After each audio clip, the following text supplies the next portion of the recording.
Hey there, good people. I'm going to drop in with you today and talk about the winter season and how we challenge our body during this time of year so that our immune system stays strong. So, as it gets cold, the tendency for most Americans, what we want to do is we want total avoidance of the cold. I don't like the cold. It sucks. My hands are cold. Everything is contracting. I feel tight. I feel stiff. We have this almost a fear response to the cold. So I get it. The cold isn't particularly pleasant for many of us.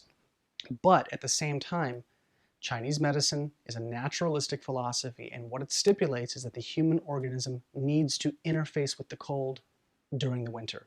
So with each season, we're gonna come into contact with different temperatures, and to avoid those temperatures or to do the complete opposite of what's happening outside isn't great.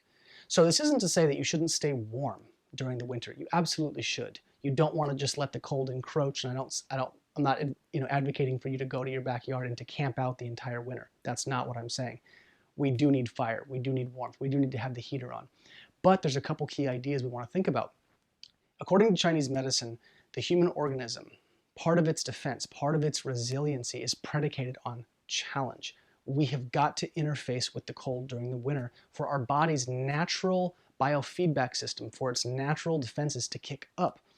When the body gets cold and it contracts, as yin comes in, the body's natural response, its immune response, is to push back. It's to open circulation. It's to fight back. This is a natural response that the body has, so we need to pay attention to that. Don't be overly comfortable during the winter. We need to allow the cold in. We need to allow it to encroach into us a little bit so that the body can push back. There's a concept in Chinese medicine, not found in Western medicine whatsoever, called Wei Qi. Now, the word qi, don't get too hung up on that word. That word gets lost in a lot of sensationalized nonsense sometimes, especially in the context of martial arts when people are moving people with their Jedi mind tricks in videos. If you haven't checked out McDojo Life on Instagram, there's a lot of that. So don't get too hung up on that word. Qi is just a loose word for vital energy, and it can relate to a lot of different things. There can be energy between friendships, energy in food.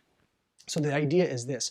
Wei Qi is this protective layer. It's part of our immune system that's found between the muscle layer and the skin layer. And that layer, okay, needs to be challenged. It's our interface with the external world. Now, if we let too much cold in, the body can take a hit, and cold temperature, quite literally, that phrase that we hear, catching a cold. If we get chilled to the bone and that cold penetrates, yes, the body can get sick. But at the same time, if we don't touch the cold at all, the body's natural defense mechanism shuts off.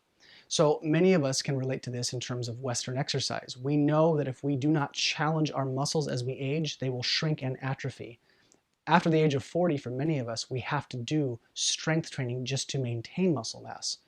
So the same thing is true in Chinese medicine. They say, yes, your muscles need to be challenged, but as does your circulatory system, your endocrine system, your immune system. And in these naturalistic philosophies, they say you have to be challenged. So people's characters are developed in very tumultuous times. They always say you can really tell a lot about a person by how they respond in strife and conflict, not when everything is going beautifully.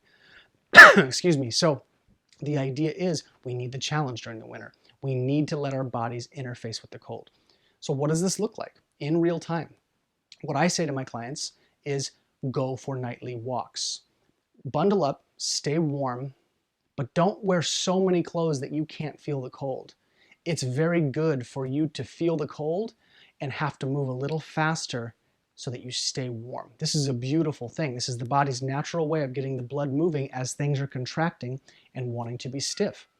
So if we have our heat just revved up to 80 degrees and we're running around in our underwear and we're thinking this is great, what happens is you are shutting off your body from having to interface with that cold.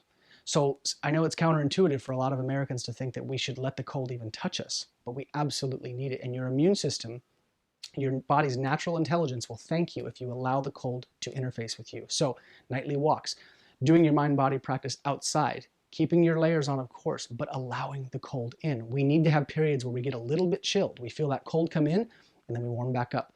But we need that yin-yang interplay. We can't be all yang, all activity, and all heat, and we can't be all yin and cold either. We do need both, and it's going to change depending on the season we're in. So another way to do this is, I tell a lot of my clients, when you have your heat on during the winter, Keep all of your windows in your home cracked ever so slightly, the tiniest little crack where if you put your hand up to the crack, you can feel a little bit of cold air coming into the house. If you open it up an inch or 2 inches, that's too much. You're going to have cold drafts running through the house. But we want a little bit. Test it out. Close the window to where it's almost closed, but you can feel the faintest little amount of air coming into the home. You want this true with all of your windows. So the heat can still run. You're not going to, lose a ton of heat. But what this allows too is that little bit of yin, that little bit of cold, fresh air to be coming into the house as well. So our immune system needs, our body needs fresh air for it to function appropriately. Recycled air. Packed in air where germs are circulating and nothing gets to exit. There's no exit for anything to leave the house. That is the breeding ground for viruses and bacteria. So viruses don't like the challenge either, and they can actually, lose some of their life force according to Chinese medicine when they interface with these differences in temperature. So the idea is we want a little bit of that cold into our life. Now, depending on your constitution, some of us are larger framed and run excess, like myself, so I handle the cold very well. Some people are smaller framed and they don't handle it as well, and you've got to be mindful to that. So it's an art. That's why Chinese medicine is considered an art and a science.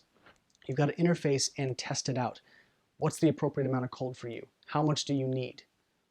So sitting outside, if you have a porch or a stoop, having a fire and sitting out in the cold, it's a great thing to do at this time of year.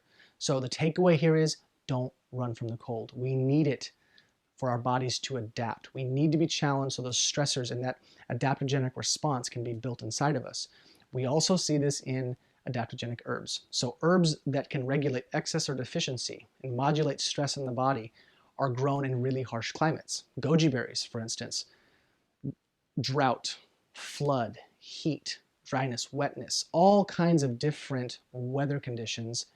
And as the goji berry grows, it's had to adapt over time. It builds these adaptogenic responses inside of itself, and when we take it, it does something for us.